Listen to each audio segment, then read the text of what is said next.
My daughter married Derek 3 years ago. Good-looking kid, ambitious, worked his way up to CEO at Meridian Tech. I watched him climb that ladder from the shadows, never knowing I owned the whole building he strutted around in. I kept it simple on purpose. Old Honda, modest house in the suburbs, thrift store clothes. People see what they want to see, and Derek saw a retired accountant who lived paycheck to paycheck. My daughter knew the truth. She understood why I kept quiet. So when Derek's parents invited me to dinner last month, I almost declined. But I was curious. Derek had been cold lately, distant at family gatherings, always checking his phone when I talked. His mother, Patricia, had never hidden her disdain for my blue-collar background. Derek's father, Richard, barely acknowledged me at all. I wanted to see how they'd treat a man they thought had nothing. That dinner changed everything. Halfway through the appetizers, Richard slid an envelope across the mahogany table. Patricia smiled like she'd won something. Derek's face went pale. I hadn't even opened it yet. I grew up with money that disappeared. My father left when I was 8, and my mother raised me in a cramped apartment working double shifts. She saved everything, pennies in jars, coupons and shoeboxes. She taught me that wealth wasn't about what people saw. It was about what you controlled quietly. By 30, I'd built Meridian from nothing. By 40, I was running one of the tech industry's fastest-growing firms. I bought my daughter a house when she turned 25, but I never told her how to live. That was her choice. My safe place had always been her. Sarah. She'd sit in my kitchen on Sunday mornings drinking coffee, telling me about Derek, about work, about life. She never asked for anything. She just knew me. The real version. My wife, Margaret, had passed 8 years ago.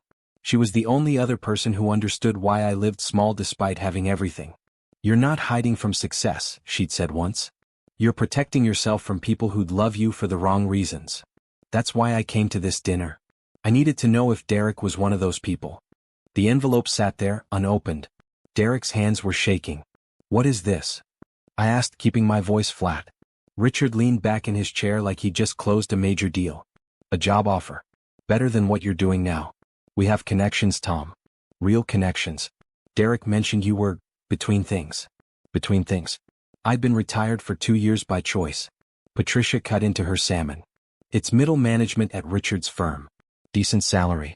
Benefits. You'd finally have some security." The way she said security made it sound like charity. I'd noticed the shift in Derek over the past year. Smaller things at first. He stopped asking my advice about work decisions. He started mentioning his parents' accomplishments constantly. Their country club, their investment portfolio, their real estate empire. He'd introduced me to his colleagues once, and I caught him saying I was between jobs. Not retired. Between jobs. Sarah had noticed too. She'd mentioned it carefully over coffee last month, worried I was hurt. I wasn't hurt. I was paying attention. "Why would your parents offer me a job?" I asked Derek directly. He wouldn't meet my eyes. "They want to help. I told them you were struggling." The lie sat between us like a third person at the table. I looked at the envelope again, then back at Richard. "Open it," Richard said, almost commanding. I did. The contract inside wasn't for a job. It was a non-compete agreement. A legal document designed to keep me from interfering with Richard's business interests. The salary was insulting, $40,000 a year, which I realized was their estimate of what a desperate man would accept. But there was more. A clause about maintaining discretion regarding family business matters. Another about not leveraging family connections for personal gain. They were building a legal cage. Derek finally looked at me. His expression shifted when he saw my face. Not shock. Recognition, maybe. Like he was watching something click into place. "Dad, I can explain," he started. "Let him finish reading," Patricia said smoothly. She was enjoying this. The last page made it clear. They knew I had money, not how much but enough to make me a threat. This contract was insurance. If I refused, they'd tell Derek everything they suspected. They'd frame it as protecting him from a father-in-law with hidden agendas. If I signed, I'd be legally bound to stay silent and small. It was a trap built on their assumption that I was ashamed of being poor. I looked at Derek across the table. Really looked at him. He'd married my daughter, climbed into a position of power at my company, and never once asked me about my actual life. He'd let his parents, these two people, convince him I needed saving. In that moment, I understood everything about who he really was. And I understood what I needed to do. I folded the contract carefully and slipped it back into the envelope. No anger. No confrontation. That would come later, but not tonight. I'll think about it, I said. Patricia looked disappointed. She'd wanted a reaction. Tears, gratitude, maybe desperation. Richard nodded like I'd made the smart choice. Derek exhaled, relieved that I wasn't making a scene. I excused myself early, claiming fatigue. Sarah was waiting up when I got home. I didn't tell her about the dinner. Not yet. She'd panic. She'd want to fix it immediately, and I needed her out of the line of fire.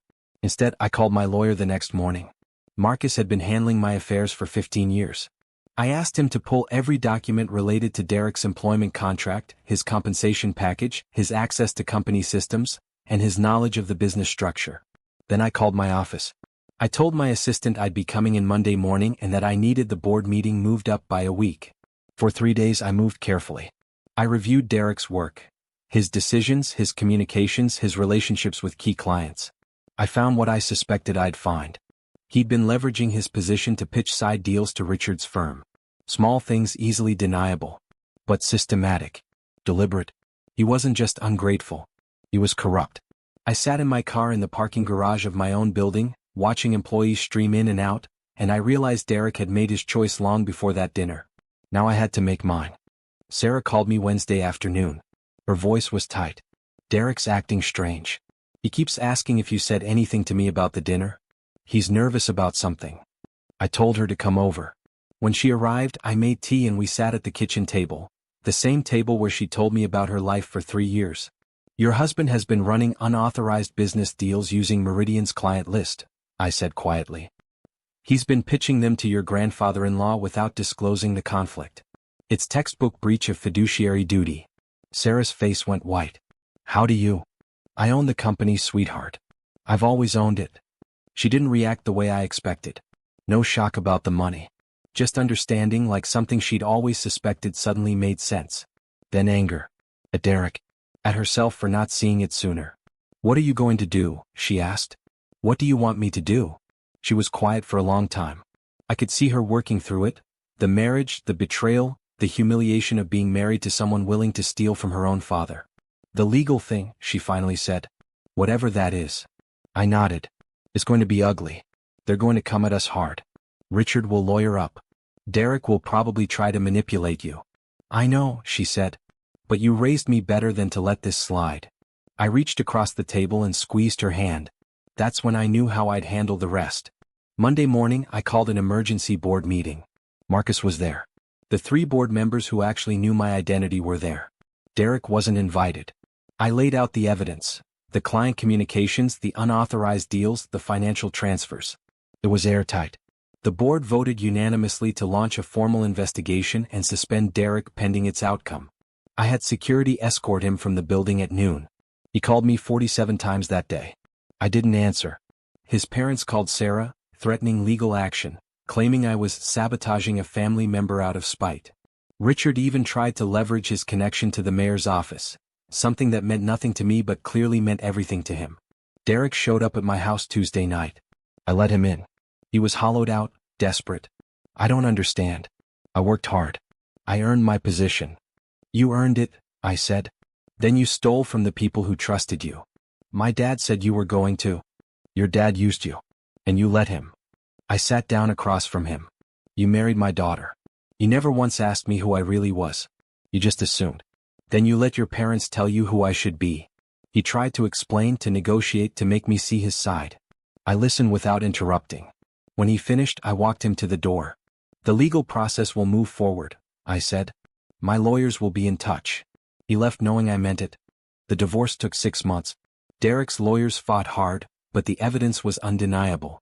He lost his job, his reputation, and most of his assets to settlement and legal fees. Richard and Patricia stopped calling after the 3rd month. I heard through mutual contacts that they were distancing themselves from Derek entirely. He'd become a liability. Sarah moved back in with me for a while.